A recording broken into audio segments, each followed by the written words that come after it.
السلام عليكم ورحمة الله تعالى وبركاته. مقعي وادني محمد علي أقاسمها أورك هبلها رجنا فذكاء هي تفبلين جيراليس waxaan ku sugannahay caasimada Soomaaliland ee Hargeysa maanta taariikhdu tahay bishii shanaad 10keedii bishii shanaad 5teedii 2022 ururka hablaha araganaafada ka ah anagoo ah waxaan magaalada Hargeysa ka daafurnay caasimada Soomaaliland mashruuca ciidsiinta caruurta yaryar ee araganaafada ka ah waxaan noo suura gashay magaalada Hargeysa inaanu ka helo 15 caruur oo araganaafo ka ah 12 kamid waxay nagala soo qayb galeen munaasabadii aanu ku daafureynay ciidsiinta caruurta halka 3 kamid aanu ku booqanay guryahooda iyadoo ay saasi jirto ayaa haddana maanta ay tahay taariikhdu 10kii bishii shanaad 2022 waxa la noo soo sheegay gabadh yar oo araganaafo ka ah gabadha yar oo ah Amiire Axmed Haybe waa gabadha yar ee aad wada aragtaan waa gabadh yar oo araganaafo ka isla markaana gabadha yar waxay leedahay lafta dhabarka mana fadhiisanayso waa hagaag hadda waxa dhinacayga taagan hooyo Hibaaq oo haysa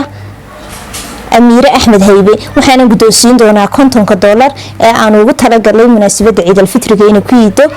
Amiire iyo guddoon walaal Hibaaqay $50 oo aan maxaan ku dhahdaa u garanay hadaan nahay ururka hablaha araganaafada ka ah ee tafbalan geeralis inuu ku ciid Amiire adan mudan waxaan soo gaadhnay guntii gabagabadii muuqaalka balse waxaan doonayaa inaan halkan baaq uga diro dhammaan ummadda islaamka gaar ahaan ummadda afka Soomaaliga baaqaas oo ah inay nagala soo qayb galaan isla markaana ay nagu gacan siiyaan hawshan ballaaran ee aanu dhabarka u ridanay hadaan nahay ururka hablaha araganaafada ka ah ee tafbalan geeralis ururka hablaha araganaafada ka ah ee tafbalan geeralis isagoo dawladda iyo shacabtoona taageero ka helaynin waxa uu suura gashay falilaahi xamdi inuu ciidsiyo 15 caruur oo ku nool magaalada Hargeysa waxa 16 ku ah Amiire yar sidoo kalena waxaan ciidsiinay 10 caruur oo ku nool magaalada madaxda gobolka Togdheer ee Burco ummadda islaamka guud ahaanba iyo ummadda afka Soomaaliga ku hadasha waxaan ku codsanaynaa inay hawshan ballaaran aynu hayno ee ah taakulaynta iyo gacan qabashada dumarka iyo caruurta araganaafada ka ah inay nagu gacan siiyaan waxaan u mahadcelinaynaa cid kasta oo talo iyo tusaale iyo بربر استاغ نoo muujisay isla markaana hawshan aanu hayno nagu garab gashay waxaana ugu horeysiinaya muasasada khayriga ah ee Al Noor Charity Foundation oo leeyahay Ilaahay garabkiina ha galo mar labaad iyo mar saddexaadba waan idinku mahadcelinaynaa si aad mar walba noo garab taagantiin sidoo kale waxaan leeyahay karin iyagana walaalaha ku sugan dalka Sweden oo iyaguna door weyn ku leh hawshan haday noqoto soo ururinta dhaqaalaha inta badan oo dhaqaalahan ku biciidsiinay caruurta araganaafada ka ah